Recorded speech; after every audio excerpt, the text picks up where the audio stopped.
काफ़ी सालों से हैं ममता बनर्जी, कुछ सिग्निफिकेंट डेवलपमेंट दिखा नहीं मुझे। मतलब ये इतनी सीरियस घटना है ना, लोग उस तरीके से सीरियस ले नहीं रहे। हर साल ऐसा कुछ हो रहा है, वहाँ की सरकार में गड़बड़ है, वहाँ के प्रशासन में गड़बड़ है। कितना लड़ा था उन्होंने कि बांग्ला को हमारे रीजनल लैंग्वेज को वो कर देंगे, हिंदी इम्पोज करना चाह रहे हैं। तो अब कहाँ गया आपका बांग्लावादी जो भी है? भाई साहब, मतलब किस लेवल का वो मैनिपुलेशन कर रही हैं लोगों का। ऐसे बयानों से उनको बचना चाहिए, क्योंकि वो उनके ऊपर एक जिम्मेदारी है। वो किसी राज्य के मुख्यमंत्री है, उनको पता है कि उनका जो सत्ता है वो थोड़ा सा डगमगा गया है और बहुत ज़्यादा एंटी इनकम्बेंसी हो गई है वेस्ट बंगाल में। मैं जब पहली बार बंगाल गई थी तो मैंने भी देखा था हर जगह, हर दीवार पे टीएमसी के पोस्टर्स। मतलब मुझे एक थोड़ा सा सेंस ऑफ सिक्योरिटी तो नहीं आ रहा। लोग टेरर में जी रहे हैं, लोगों को चेंज चाहिए। कहीं ना कहीं उनको दिख रहा है कि उनकी सत्ता डगमगा रही है और बोगस वोटर्स हट जाएंगे। ये जो इनफिल्ट्रेटर्स है बांग्लादेशी हैं वो हट जाएंगे और उससे उनकी सत्ता डगमगा सकती है। इसीलिए ममता बनर्जी बौखलाई हुई है। नमस्कार, मैं शमी, बी न्यूज़ नेटवर्क में स्वागत है आपका। आज बात करेंगे पश्चिम बंगाल चुनाव के बारे में, क्योंकि 4 मई को ये निर्णय हो जाएगा कि पश्चिम बंगाल की कुर्सी पर कौन बैठने वाला है। ममता बनर्जी क्या चौथी बार अपनी सरकार बना पाएगी, या बीजेपी जो लगातार वादे कर रही है कि मैं वहाँ पर इस बार सरकार बनाने जा रहा हूँ, पूरी पार्टी वहाँ पर सरकार बनाएगी। लगातार प्रधानमंत्री की रैलियाँ, गृह मंत्री अमित शाह की रैलियाँ आप लगातार देख रहे होंगे। और लेकिन इन दिनों पश्चिम बंगाल से जिस तरीके की तस्वीरें सामने आई, ये थोड़ी सी हताहत पहुँचाती है लोगों को, क्योंकि फिर चाहे वो मुर्शिदाबाद में रामनवमी में पथराव हो, मालदा में न्यायिक अधिकारी जो जुडिशियल ऑफिसर हैं, सुप्रीम कोर्ट के ऑफिसर को बंदी बनाना हो, या फिर लगातार मुर्शिदाबाद से जो खबरें आपने देखा हिंदुओं का पलायन, इन सब चीज़ों को, और आरजीकर मेडिकल कॉलेज में जो बिटिया का रेप एंड केस मर्डर हुआ, अभी तक उस माँ को इंसाफ नहीं मिला। हालांकि बीजेपी ने उनकी माँ को पार्टी से टिकट दिया है। ममता बनर्जी कैसा काम कर रही है, ममता बनर्जी के शासन प्रशासन को जनता किस तरीके से देख रही है, जानेंगे, जुड़ेंगे, समझने की कोशिश करेंगे क्या पूरा माहौल है। मैम, स्वागत है आपका हमारे शो में। नमस्ते। नमस्ते मैम, जिस तरीके से ममता बनर्जी अपनी सरकार वहाँ पर चला रही है और ममता बनर्जी के कामों को जनता कैसे देख रही है? जनता को चेंज चाहिए। काफ़ी सालों से हैं ममता बनर्जी, कुछ सिग्निफिकेंट डेवलपमेंट दिखा नहीं मुझे। और प्लस लॉ एंड ऑर्डर वहाँ का बुरी तरीके से ख़राब होते जा रहा है दिन पर दिन। तरह तरह के incidents, RG Kar rape murder case हो, या फिर अभी जो मालदा में घिराव हुआ जुडिशियल ऑफिसर्स का, चाहे मुर्शिदाबाद में रामनवमी में जो हुआ, चाहे मुर्शिदाबाद में जो वायलेंस हुआ था, जो हिंदुओं का पलायन हो रहा है, ऐसे कई अनगिनत केसेस हैं जो आप देख लें। और हर साल रामनवमी में, दुर्गा पूजा में बवाल होता ही होता है। तो वहाँ पे लॉ एंड ऑर्डर बुरी तरीके से ख़राब हो चुका है। लोगों को चेंज चाहिए वहाँ पे। अच्छा, हाल ही में जो एक इंसिडेंट सामने आया, जो जुडिशियल ऑफिसर की हम बात कर रहे थे, 7 सुप्रीम कोर्ट के सीनियर ऑफिसर को बंदी बना लिया गया। फिर जब वो लोग गाड़ी से वहाँ से निकलने की कोशिश की, गाड़ी पर पथराव हुआ, सड़कों पर बांस बिछाए गए। तो इस तरीके का व्यवहार सुप्रीम कोर्ट के जजों के लिए, ऑफिसर्स के लिए, तो ये मतलब ये इतनी सीरियस घटना है ना, लोग उस तरीके से सीरियस ले नहीं रहे जितनी ज़्यादा सीरियस घटना है ये। क्योंकि आप जुडिशियल ऑफिसर्स को मतलब घिराव कर दे रहे हैं, उनको बंदी बना ले रहे हैं, हॉस्टेज बना रहे हैं। मतलब एक तरीके से किडनैप करना हुआ, और ये बहुत सीरियस इशू है। और पुलिस प्रशासन का कोई अता पता नहीं, 7 घंटे से कोई अता पता नहीं। जुडिशियल ऑफिसर को बंदी बनाया गया 7 घंटे के लिए, और उनको निकलने नहीं दे रहे हो आप। पुलिस प्रशासन उनकी सिक्योरिटी के लिए है नहीं। उस 7 घंटे में कुछ भी हो सकता था, लिटरली कुछ भी हो सकता था। तो ये बहुत बड़ा इंसिडेंट है और ये सब चीज़ें फिक्स होनी चाहिए। लॉ एंड ऑर्डर, जैसा मैंने कहा, बुरी तरीके से ख़राब हो चुका है। तो इस पे तो काम करना पड़ेगा। ममता बनर्जी कुछ काम नहीं कर रही है, मुझे लग रहा है, लॉ एंड ऑर्डर पे एटलीस्ट। तो चेंज चाहिए। तो हर बार रामनवमी में पथराव जैसी खबरें पश्चिम बंगाल से क्यों आती हैं? पता नहीं क्यों आती हैं, और कहीं से तो नहीं आती हैं, रेयरली कहीं से आती होंगी। बट लेकिन अगर हर साल आ रही हैं, हर साल ऐसा कुछ हो रहा है, तो वहाँ की सरकार में गड़बड़ है, वहाँ के प्रशासन में गड़बड़ है। पुलिस प्रशासन को या तो उतनी पावर नहीं दी जा रही है, या फिर ऑर्डर दिया जा रहा है कि आपको कुछ करना नहीं है। और हर बार हिंदुओं के फेस्टिवल पे ही क्यों अटैक होता है? मतलब क्यों अटैक कर रहे हैं? ममता बनर्जी ने अपना जो घोषणा पत्र भरा, घोषणा पत्र उर्दू लैंग्वेज में भरा, ना कि बांग्ला में, ना हिंदी में। अगर आप पश्चिम बंगाल में रह रहे हैं, वहाँ की खूबसूरती बांग्ला है, बांग्ला लैंग्वेज है, भाषा है, कल्चर है, संस्कृति है, परंपरा है। वो उर्दू लैंग्वेज में आप अपना घोषणा पत्र भर रही है, तो ये कहीं ना कहीं ये अपीजमेंट पॉलिटिक्स है। कहीं ना कहीं क्या, ये तो साफ दिख रहा है कि अपीजमेंट पॉलिटिक्स है। आप वैसे पूरे टाइम बांग्ला बांग्ला बात करते हो, पूरे टाइम बांग्ला की बात करते हो। जब अभी ये एजुकेशन पॉलिसी आया था, नेशनल एजुकेशन पॉलिसी, उसमें 3 लैंग्वेज फॉर्मूला को सजेस्ट किया गया था। तब कितना लड़ा था उन्होंने कि बांग्ला को हमारे रीजनल लैंग्वेज को वो कर देंगे, हिंदी इम्पोज करना चाह रहे हैं। तो अब कहाँ गया आपका बांग्लावादी जो भी है? बांग्ला कोई बुरी लैंग्वेज थोड़ी है, मतलब लैंग्वेज तो सारी अच्छी होती है, and I personally like Bangla language. But आप ये जो मतलब सिचुएशनल पॉलिटिक्स कर रही है तो फिर ये तो गलत है। आप एक तरफ कह रही हैं कि बांग्ला पे इम्पोज नहीं होना चाहिए हिंदी, दूसरी तरफ आप उर्दू में भर रही हैं, तो आप तो खुद ही दोगलापन दिखा रही हैं ना। अच्छा, इन दिनों पश्चिम बंगाल में ममता बनर्जी रैलियां कर रही है लगातार, तो उनका एक बयान सामने आया कि अयोध्या से लगभग 1500 सीआरपीएफ के जवान आ रहे हैं यहाँ के लोगों को मारने के लिए। भाई साहब, मतलब किस लेवल का वो मैनिपुलेशन कर रही हैं लोगों का। वो कोई किसी पार्टी के भेजे हुए सिक्योरिटी फोर्सेस नहीं है, वो इलेक्शन कमीशन की भेजी हुई पार्टी है, मतलब डिप्लॉयमेंट है, सेंट्रल आर्म फोर्सेस हैं। और वो आ रहे थे, रास्ते में उन्होंने अयोध्या में बस दर्शन किया।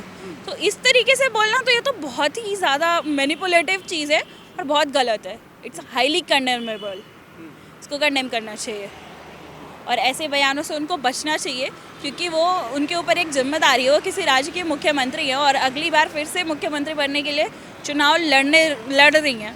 तो ऐसा गैर जिम्मेदाराना बयान देना उनको शोभा नहीं देता है। उनको इन सब चीज़ों से बचना चाहिए, वरना फिर जनता उनको उनकी औकात दिखा देगी। एसआईआर पर बड़े सवाल उठाए गए कि जो पश्चिम बंगाल में एसआईआर हो रहा है वो बीजेपी अपनी मनमानी कर रही है। इलेक्शन कमीशन ज्ञानेश कुमार पर सवाल उठाए गए, पूरे सिस्टम पर सवाल उठाया गया। तो ममता बनर्जी के आरोपों को किस तरीके से देखती हैं आप? मतलब एक ये भी बात है ना, लोगों को पता होना चाहिए कि एसआईआर देश में पहली बार नहीं हो रहा है, ये हमेशा होते रहता है। ये चीज़ अपडेट करना बहुत ज़रूरी है। आप खुद भी अपने घर की चीज़ों को, एसआईआर क्या है लोगों को ये समझना चाहिए ना। बेसिकली जो इलेक्टोरल रोल है, वोटर लिस्ट है, उसको रिफ्रेश कर रहे हैं। जो लोग मर गया उनके नाम हटा रहे हैं, जो बोगस वोटर्स हैं वो हटा रहे हैं।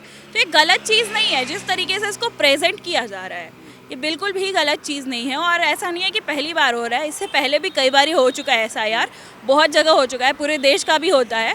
तो ये एक मतलब प्रोसेस है, रिवीजन प्रोसेस जो हमेशा होते रहता है। ये गलत नहीं है कुछ भी। इसमें ममता बनर्जी बस लोगों को भड़का रही हैं, झूठ झूठ बोल रही हैं। अच्छा मैम, एक बहुत फनी इंसिडेंट इन दिनों सामने आया कि ममता बनर्जी रैली कर रही थी और उस रैली के दौरान ममता बनर्जी ने महिलाओं से पूछा कि किनका नाम एसआईआर में काटा गया है। तो सभी महिलाओं ने लगभग हाथ उठाया कि हमारा नाम भी एसआईआर में काटा गया है। तो ममता बनर्जी कहती है फिर मुझे वोट कौन देगा? तो ममता बनर्जी खुद घबराई हुई है। घबराई तो हैं, उनको पता है कि उनका जो सत्ता है वो थोड़ा सा डगमगा गया है और बहुत ज़्यादा एंटी इनकम्बेंसी हो गई है वेस्ट बंगाल में। तो ये लोग भी तंग आ चुके हैं। ये रोज़ रोज़ का लॉ एंड ऑर्डर का जो भी डिटेरोरेशन हो रहा है और सुरक्षा नहीं मिल रही है, कुछ भी हो जा रहा है, कोई भी इंसिडेंट, और डेवलपमेंट छोड़ के हर मुद्दे पे बात हो रही है। डेवलपमेंट के बारे में तो कोई बात ही नहीं कर रहा है कि हम ये डेवलपमेंट करेंगे, वो डेवलपमेंट करेंगे। सिर्फ अपीसमेंट पॉलिटिक्स हो रही है। जब भी कोई बीजेपी के बारे में बात करता है, बीजेपी की तारीफ करता है, या फिर जैसे कि अभी बीजेपी की लगातार रैली हो रही है, अमित शाह, प्रधानमंत्री नरेंद्र मोदी, तो वहाँ पर एक महिला ने फूल छिड़के, बाद में टीएमसी के कुछ कार्यकर्ताओं ने उनकी दुकान को, रेडियो को तोड़ दिया और हटा दिया, बोला कि अब तुम्हारी दुकान यहाँ नहीं लगने देंगे। वो महिला ने खुद सामने आकर ये बयान दिया। तो इस तरीके की चीज़ें तो फिर पश्चिम बंगाल की जनता झेल कैसे रही है 15 सालों? मतलब आप देख रहे हैं ना किस लेवल की गुंडागर्दी है। मैं जब पहली बार बंगाल गई थी तो मैंने भी देखा था हर जगह, हर दीवार पे टीएमसी के पोस्टर्स। खैर मेरे लोगों से इंटरेक्शन नहीं हो पाई क्योंकि हिंदी बहुत कम लोगों को आती है, बट मतलब मुझे एक थोड़ा सा सेंस ऑफ सिक्योरिटी तो नहीं आ रहा था। ऐसी चीज़ें तो आप खुद ही देख रहे हैं, ऐसे इंसिडेंट्स हो रहे हैं डेली। ये मतलब एक स्टेबल जो नेशन होता है या स्टेबल स्टेट होता है, वैसे उन जगहों पे ऐसे इंसिडेंट्स नहीं होते हैं। लोग टेरर में जी रहे हैं, लोगों को चेंज चाहिए। क्या पिछले 3 टर्म से ममता बनर्जी इसीलिए अपनी सरकार बना पा रही थी कि रोहिंग्या मुसलमान लगातार पश्चिम बंगाल में आ रहे थे, माइग्रेशन कर रहे थे? जाहिर सी बात है, मतलब वहाँ पे बहुत सारे केसेस हैं इनफिल्ट्रेशन के, और बहुत बार देखा गया इनफिल्ट्रेशन होता है, और कहीं ना कहीं उनको डर है कि मेरा सरकार न चला जाए, मेरी सरकार न चले जाए। अभी जो भी चीज़ें हो रही हैं उनको निकाला जा रहा है, तो इसीलिए वो तो विरोध कर रही हैं, क्योंकि वो बोगस वोटर्स खुद ला रही हैं, इसीलिए तो एसआईआर का विरोध कर रही हैं। बोगस वोटर अगर नहीं होते तो फिर उनको क्या फ़र्क पड़ता, अगर उनको बोगस वोटर से वोट नहीं मिलता तो। कहीं ना कहीं उनको दिख रहा है कि उनकी सत्ता डगमगा रही है और बोगस वोटर्स हट जाएंगे। ये जो इनफिल्ट्रेटर्स है बांग्लादेशी हैं वो हट जाएंगे और उससे उनकी सत्ता डगमगा सकती है। इसीलिए ममता बनर्जी बौखलाई हुई हैं। उन्होंने सारे आरोपों को उड़ेल दिया बीजेपी पर कि पश्चिम बंगाल में अब तक जितने भी कर्म कांड हुए हैं, जितने भी उपद्रव हुए हैं, जितने भी हमले हुए हैं, जितने भी दंगे हुए हैं, ये सब बीजेपी करवाती है उनकी छवि को धूमिल करने के लिए। मतलब अगर चलो एक पन को मान भी लेते हैं, अगर बीजेपी करवा रही है तो आप सरकार में क्यों बैठी हैं? आपके पास होम मिनिस्ट्री क्यों है? पुलिस प्रशासन तो आपकी है ना, आपको रुकवाना चाहिए। क्या आपके पास इतनी ताकत नहीं है? अगर ताकत नहीं है तो आप इस्तीफा दे दें, फिर आप बन के क्यों बैठी हैं मुख्यमंत्री? अगर बीजेपी करवा भी रही है तो आप रोक क्यों नहीं रही हैं? और उनका आरोप प्रत्यारोप तो चलते रहता है, वो तो करेंगी ही। अब तो चुनाव है। आप एक महिला हैं और एक महिला का दर्द एक महिला बहुत बेहतरीन रूप से समझ सकती है। आरजीकर मेडिकल कॉलेज में जो उस महिला के साथ, डॉक्टर महिला के साथ रेप एंड मर्डर केस सामने आया, उसके बाद उसका जो आरोपी, मुख्य आरोपी संजय, वो भी जेल से छूट गया और लगातार उसमें टीएमसी के कुछ कार्यकर्ताओं का भी नाम सामने था। अभी तक उनको इंसाफ नहीं मिला। तो क्या वहाँ पर महिला बहन बेटी सुरक्षित है? क्योंकि वहाँ पर ममता बनर्जी ने रेप करने के बाद 10 लाख रुपए देने का वादा किया है। ये एक तरीके से रेट तय किया गया। ममता बनर्जी खुद एक महिला है और महिला होने के बाद इतनी इनसेंसिटिविटी वाली बात कर रही हैं, को शोभा नहीं देता। और मतलब बहुत ही दोगलापन है। कैसी बात कर रहे हो आप? किसी का रेप हो जाएगा, उसको जस्टिस नहीं मिल रहा है और आप ऐसी बातें कर रहे हो? छी, शर्म आनी चाहिए उनको। क्या बोल रही हो? और अभी तक उस बेटी को जस्टिस नहीं मिला है। मुझे पता है लोग कितने आउटरेजियस थे उस टाइम पे जब ये हुआ था, लेकिन अब कोई बात नहीं करता। देश में कोई भी ऐसा इंसिडेंट होता है 2 महीने 3 महीने बहुत। बनर्जी ने कहा ना कि लड़कियों को 9 बजे के बाद घर से बाहर नहीं निकलना चाहिए। तो फिर वो सरकार में क्यों है जब वो लड़कियों को सुरक्षित कर ही नहीं पा रही हैं? और वो खुद ऐसे बयान दे रही हैं तो फिर लड़कियां क्या करेंगी उस राज्य में? मतलब ऐसे बयान बचकाना बयान है वो। ब्रांड की विजिबिलिटी नहीं हो पा रही है, क्या करूं?